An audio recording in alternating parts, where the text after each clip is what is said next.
പ്രമീളിയില്ലേ? ഇല്ല, ബാത്റൂമില്ല. ഇപ്പൊ കയറിയതേ ഉള്ളൂ. ഇറങ്ങാൻ ഒരുപാട് നേരം കഴിയും. അപ്പൊ ശരി. ആ താഴത്തെ ഫ്ലോറിലെ ജോൺ കുര്യന്റെ ഭാര്യ. എന്നിട്ട് അവരോട് എന്തിനാ ഞാൻ ബാത്റൂമിലാന്ന് പറഞ്ഞു? അല്ലെങ്കിൽ പോവില്ല. നിന്നെ കണ്ട ഓരോ കുശുമ്പും കുന്നായ്മയും ഒക്കെ പറഞ്ഞ് ഇവിടെ തന്നെ കൂടും.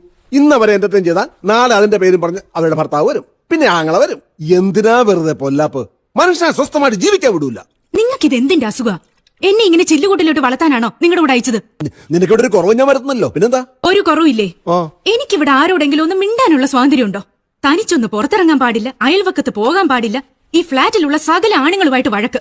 24 hours ഒരു ബോഡിഗാർഡ്. ഭർത്താവ് എന്ന് പറഞ്ഞാൽ ഇങ്ങനെയാ? മറ്റുള്ളവരുടെ കാര്യമൊന്നും എനിക്കറിയാൻ പാടില്ല. ഞാനിങ്ങനെയാ. എനിക്ക് എന്റെ ഭാര്യയോട് ഇത്തിരി സ്നേഹം കൂടി പോയി. സ്വന്തം ഭാര്യയെ സ്നേഹിക്കാൻ പാടില്ലെന്ന് ഏതെങ്കിലും കോടതി പറഞ്ഞിട്ടുണ്ടോ? ഇത് സ്നേഹമല്ല, രോഗമാ. ഡോക്ടർമാരെ കൊണ്ട് ചികിത്സിച്ച് മാറ്റേണ്ട സംശയ രോഗം. അപ്പൊ എന്നെ ഭ്രാന്താശുപത്രിയിലാക്കിയിട്ട് നിനക്ക് തോന്നുന്ന പോലെ വിലസണം. അതല്ല നിന്റെ മനസ്സിലിരിപ്പ്. നടക്കില്ലടി.